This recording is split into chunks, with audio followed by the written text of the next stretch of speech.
and this video is part of a series on understanding YouTube view analytics. So I'm going to do each video about a different one of my sites. I've got 14 sites in all. And that way, depending on what kind of video site you run, you can get information from different kinds of topics and see how in each case they can apply to the things that you're working on. So today we're talking about my Work From Home Lisa Shea channel. This is a fairly small channel. It's been around for 14 years, and I work on it a little at a time. It's not one that I focus a lot of effort onto, but it specifically is about self-help and longer format videos. So this is good to get a sense of how longer format videos work and how videos that lay out a project from start to finish tend to work on YouTube. So I've got about 100 videos in here. The videos range from actual seminar things that I used to run at local libraries and local expos about working from home and earning money on the web. And then I've got more specific kinds of topics like how to create an ebook file, how to write horror content, how to have time management, and so on. So these are all longish videos, we'll say longish in the 10-minute to 20-minute range, and they are all about a type of topic that someone might want to learn how to do. So rather than videos which are entertainment focused, these are more instructional focused. So let's take a look at the analytics. Well, I suppose first let's say how to get into analytics in case you haven't done this before. So if you need to see the analytics of how your videos are doing, what you do is you click on your face in the top right, and you go to the YouTube Studio. This is where you manage your videos. You get to see the desktop of what's loaded up, how it's doing, and all that kind of stuff. One of the links on the left is to your content, and this shows you all your different videos and the views and comments and likes and that sort of thing and the length of each one. And you can see in here that my videos tend to run, we'll say on the long side for what many people consider about YouTube, 38 minutes, 41 minutes. Some of them are shorter, 5-minute reviews of short stories, but then some of them, let me find some of the longer ones. Some of them then tend to be longer. I have hour-long four author panel discussions about how to write characters in horror stories or how to write environments in horror stories, so some of them are on the longer side. So you get some basic details about a video when you're in the content view, but then when you go to the analytic view, this is where you start to get more of the details about the performance of your videos. So we'll go into lifetime. So you can get a sense of the general daily traffic on your channel, and you can see when you get spikes in there. And then you get a view of how the videos compare with each other that you have in here. And you can see again, these aren't hugely trafficked videos compared to some of the people on YouTube right now, but you got a couple over 1,000 and then a couple overs in the hundreds before you get down somewhere down here to the smaller ones. All right, so this is the screen that I want to show you. So let me go back a step to show how I got there. Come on. There we go. All right, so this is the screen that we were on that shows the basic channel analytics that you get to by clicking on the analytics button. If you go down here and click on the see more, that's how you get to the fuller detail. Instead of just expanding this out, which you might think to get to items 11, 12, and 13 or so on, when you click on that see more, you get the detailed view in here. And again, it's showing lifetime because that's what I chose, but you can narrow it down to just a smaller time view.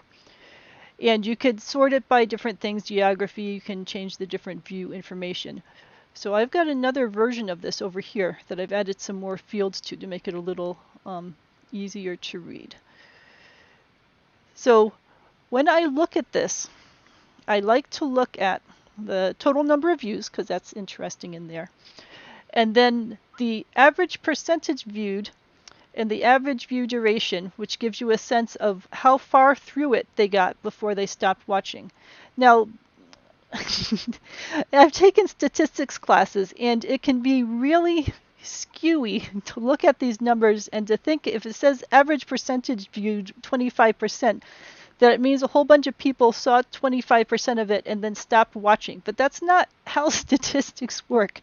Statistics takes a whole bunch of views, in this case 10,000 views, and then tries to compress down into a single number what those 10,000 people were doing. But of course, some portion of the 10,000 watched the entire video, and then some portion of the 10,000 were scanning through on Twitter or YouTube or something else like that and watched a tiny bit and then went on to something else. And it wasn't even that they didn't like your content, but it was more that they were in the middle of looking for something, and maybe they thought that what your video was about was what they needed, but then they realized it wasn't and they moved on to something else.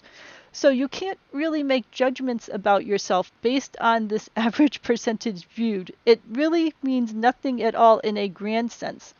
Now you could say that this video here, the working from home seminar number 2, had 72.6% viewed, and that number is higher than how to reference images from a web page at 20% viewed. But without knowing how long this video is or how short that video is, you can make all sorts of erroneous assumptions. Like, let's look down here if I can find it.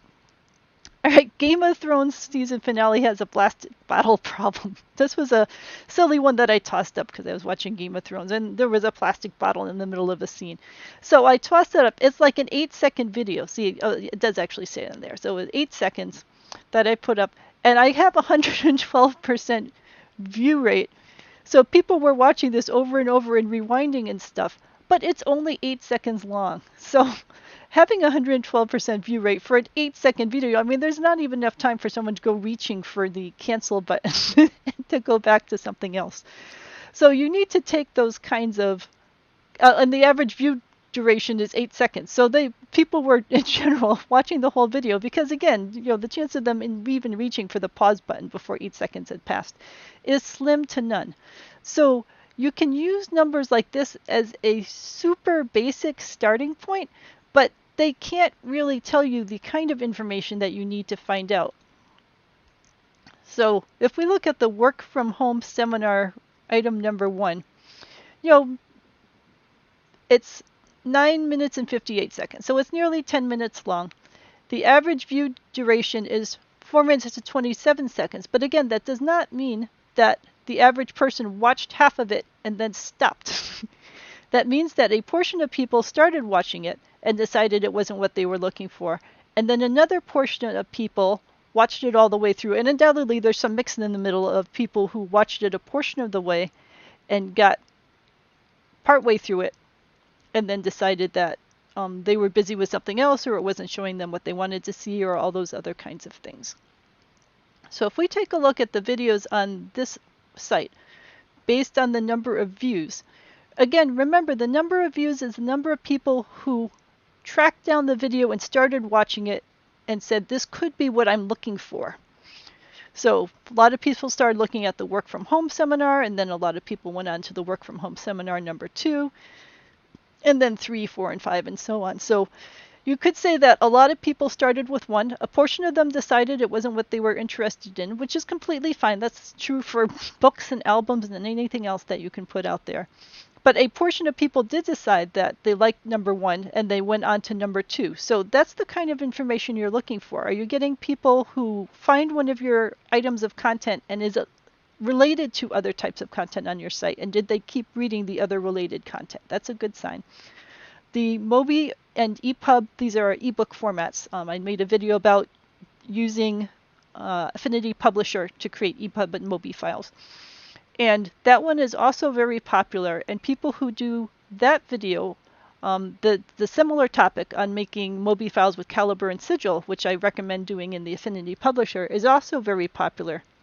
Now you can see that these watch-through videos are lower, but again, it could be that someone started watching this video, decided that they actually didn't need that information because they had an older version of Calibre or a newer version of Calibre or something like that.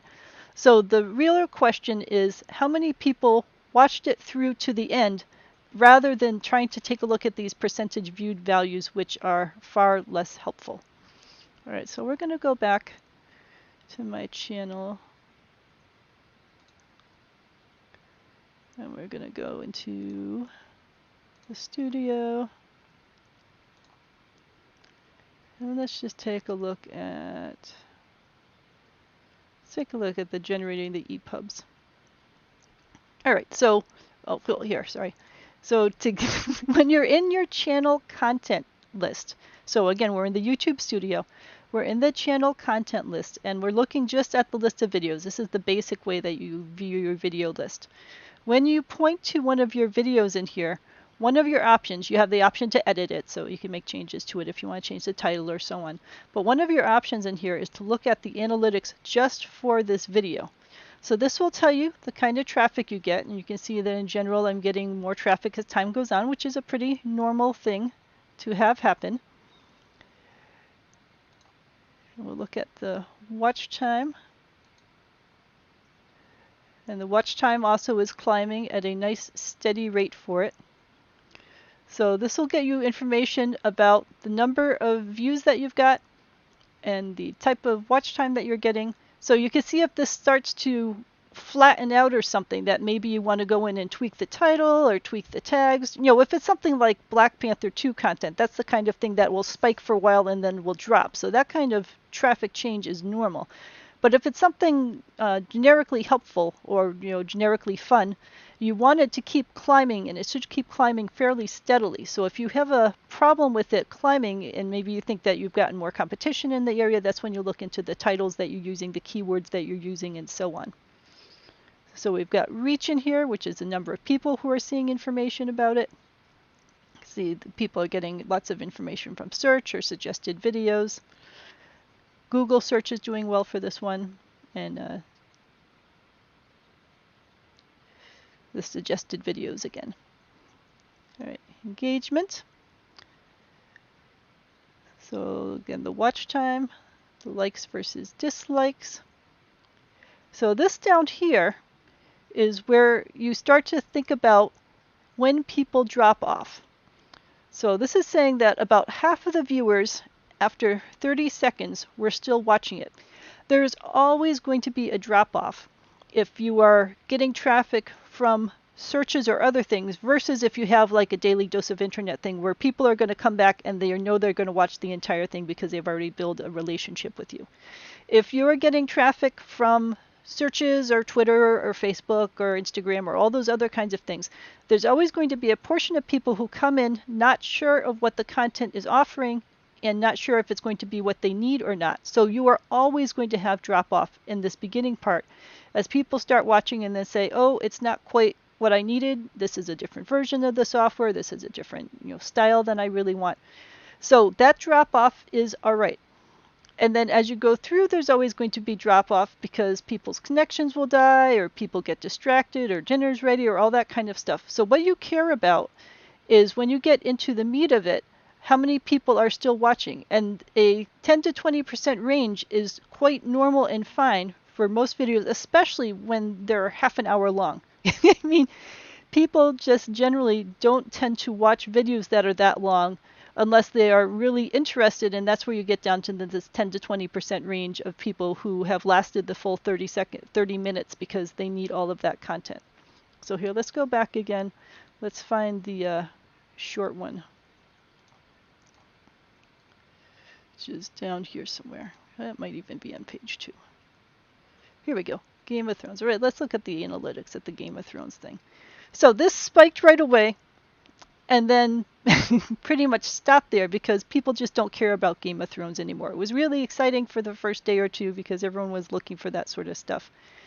And in terms of people watching it, pretty much everyone watched it to the end where I go to just a little end piece. And then they stopped because they'd already seen what it was they wanted to see, which is where the plastic bottle was. So I don't have a drop off here, but that's because it's only 8 seconds long. And again, the chance of them lunging for that pause button or back button is slim. They wanted to see the plastic bottle, they get to see the plastic bottle, and then once they see it, then they go back and go looking for something else.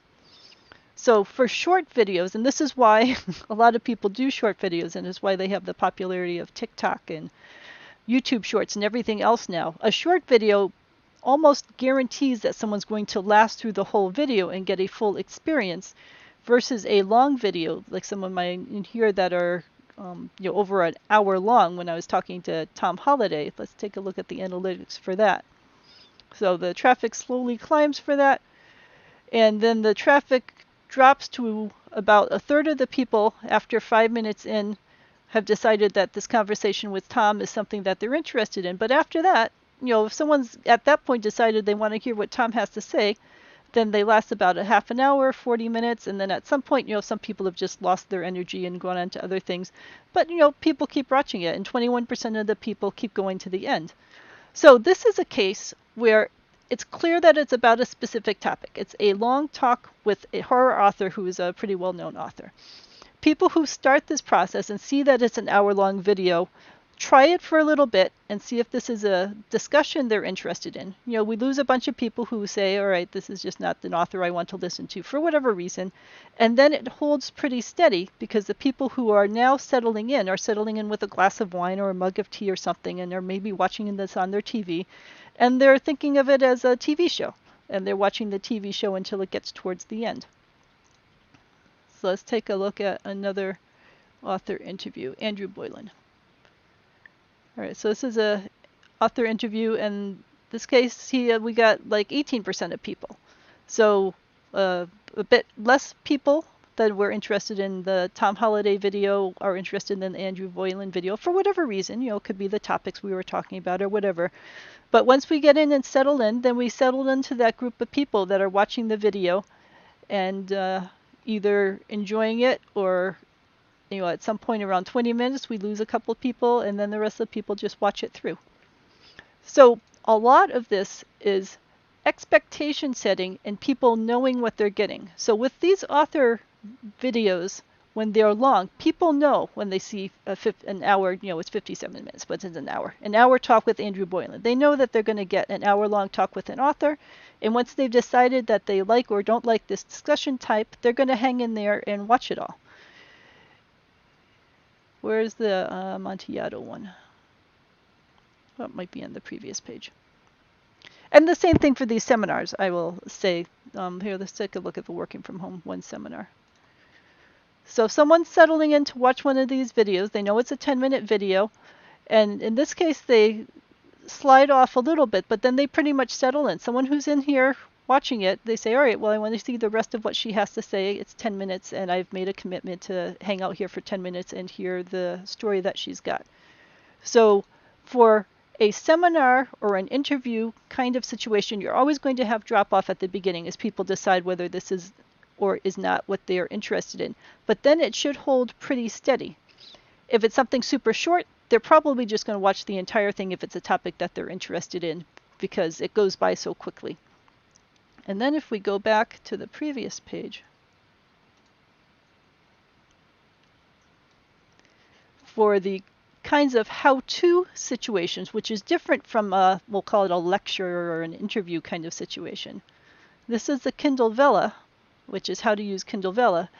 And this has a drop-off because there's a portion of people who maybe didn't realize what Kindle Vella was about or didn't understand what they were going to be learning about. But once they get in, we've got about 36%, and then it dwindles a little, but it's always going to dwindle because people's internet connections are going to fail or people are going to get called away or whatever. But you can see that in general, it holds pretty steady, that the people who come into it after that initial drop-off are going to hang in because they want to learn what the details are of this, in this case, the Kindle Vella system. Let's take a look at, those are all horror things. And the time management ones weren't getting very much traffic. Oh, here we go, the Cask of Amontillado.